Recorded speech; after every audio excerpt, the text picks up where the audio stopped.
any decision on that? He's not playing tonight. Any timetable set right now? I know that was. When I talked to Ed this morning, over the last probably 24, 48 hours, they've said it's usually about 10 days to 2 weeks for an injury like this. But, again, we've talked about Isaiah being pretty ambitious in his return. And so he's been getting treatment around the clock, and so we'll see. I mean, he'll be officially, I guess, listed as day-to-day. Do you get any sort of protection? No, our medical staff is great, and he trusts them. But obviously, we have to make sure that. But also, nobody knows his body better than him. So, but yeah, they feel like he's not looking long term. It's not going to be a long term thing for sure. And we got to make sure not to bring him back tonight or too soon so that it doesn't become one. Will he go with? To be determined, from what I've been told. Why do you but we also have 4 days between games, so he might join us in the middle. It just kind of depends on how he feels if he doesn't come initially. Why do you think Kyle Lowry is one of the more overlooked top-tier point guards in the league? And from an opposing coach's standpoint, what part of his game worries you the most? I don't know why he'd be overlooked. Not overlooked by me or our staff. I think he's one of the best point guards in basketball. And he can shoot the ball at a high level. He's a hard guy to stop and pick and roll going downhill. He can play with the ball or off the ball. And then defensively, he's a pest. He breaks things up. He's physical, so he can guard bigger. He's good. How difficult is it to game plan for a backcourt like this? Yeah, it's a big-time backcourt.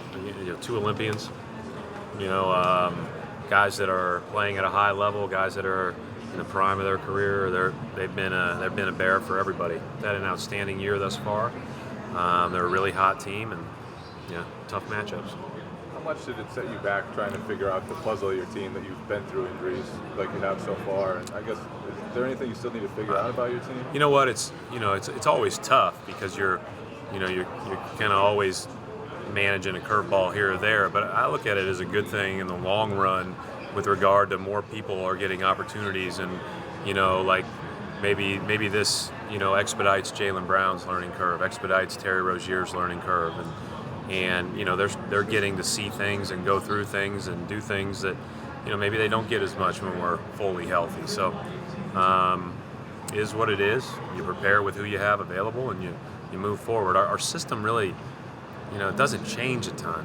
It may change the read you make off of the action, but hopefully we have enough in that can take advantage of playing through the strengths of multiple people on each action. When it comes to Jaylen, he got off to that good start. Then he went through the stretch where he played in the first half, not always going back in the second half.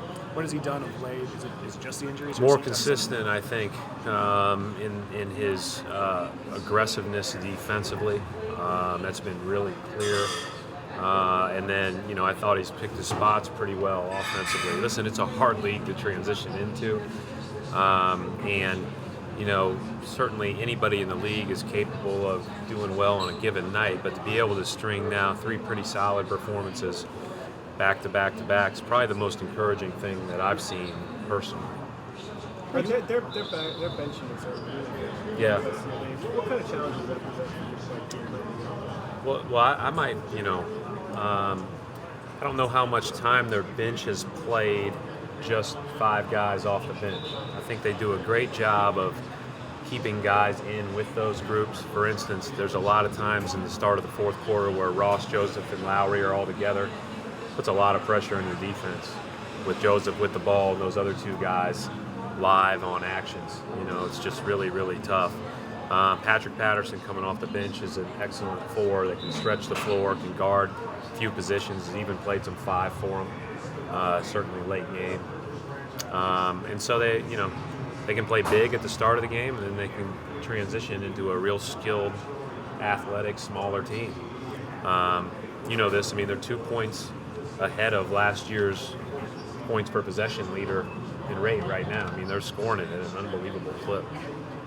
Have you had any communication with Jared Solinger? Just saw him walk in. I just text since the right before the surgery, right after the surgery maybe.